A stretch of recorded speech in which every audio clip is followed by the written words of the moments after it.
આમોદ નગરપાલિકાની આગામી ચૂંટણી હવે માત્ર સત્તાનો જંગ નથી રહી, પરંતુ વર્ષોથી ચાલી આવતી રાજકીય મોનોપોલી વિરુદ્ધનો લોકજવાબ બની ગઈ છે. અત્યાર સુધી આમોદમાં ભાજપ અને કોંગ્રેસ વચ્ચે જે તારી સત્તા ને મારી સત્તાની સમજૂતીભરી રાજનીતિ ચાલતી હોવાના ચર્ચાઓ વચ્ચે આમ આદમી પાર્ટીએ વિધિવત એન્ટ્રી કરીને પરંપરાગત રાજકીય પક્ષોના ગણિત બગાડી નાખ્યા છે.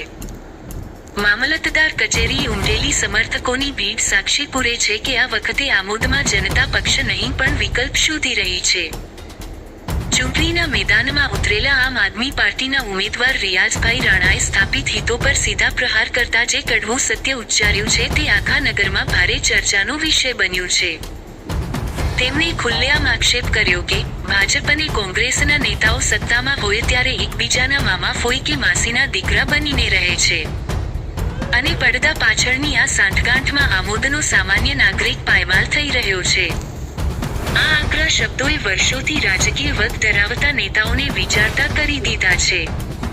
આમોદ નગરપાલિકાના વોર્ડ નં. 1 માંથી યાસીનભાઈ દિવાન અને આસિફભાઈ રાજે, વોર્ડ નં. 5 માંથી રિયાઝભાઈ રાણા અને વોર્ડ નં.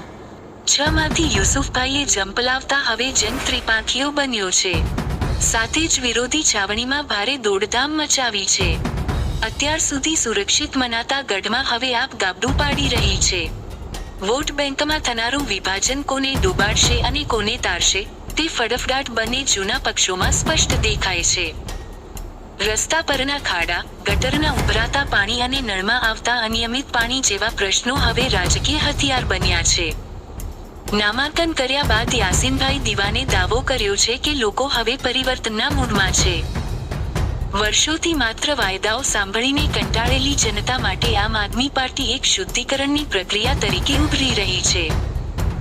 આમોદના ચોરે અને ચૌટે હવે એ જ ચર્ચા છે કે જેઓ માત્ર ચૂંટણી સમયે જ દેખાતા હતા તેમને હવે ઘર ભેગા કરવાનો સમય પાકી ગયો છે. આમોદની જનતાએ અત્યાર સુધી જે પક્ષોને આંખ મીંચીને ટેકો આપ્યો, બદલામાં તેમને માત્ર પછાતપણું મળ્યું છે. આપના ઉમેદવારોએ આ ચૂંટણીને વિકાસ વિરુદ્ધ વંશવાદ અને કામ વિરુદ્ધ કાવાદાવાની લડાઈ બનાવી દીધી છે.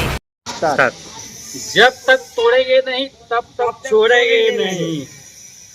મેં વોર્ડ નંબર 1 માંથી આમ આદમી પાર્ટીમાં ઉમેદવારી નોંધાવી છે ને વોર્ડ નંબર 1 માં પ્રજાને ખબર જ છે કે યાસીન દિવાન પ્રજા માટે કેટલો દોડેલો છે ને મને પ્રજા પર વિશ્વાસ છે. દરેક સમાજના લોકો પર મને વિશ્વાસ છે કે મને જંગી બહુમતીથી જીતાડશે ને મેં આશા કરું છું દરેક સમાજના લોકો માટે ગમે ત્યારે જરૂર પડે અડધી રાતે પણ તો મને ફોન કરો યા તમારા ઘરે દરવાજો ખખડાવો. મેં અડધી રાતે તમારા માટે કામ કરવા તૈયાર છું.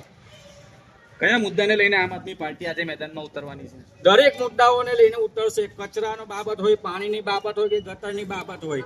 મેં 5 વર્ષ સુધી નગરપાલિકામાં એટલા ધક્કા ખાધા છે. ભાજપના લોકોને કીધું છે કે ચાલો અમારું કામ કરો, પણ કોઈ અમારું કામ કર્યું નથી.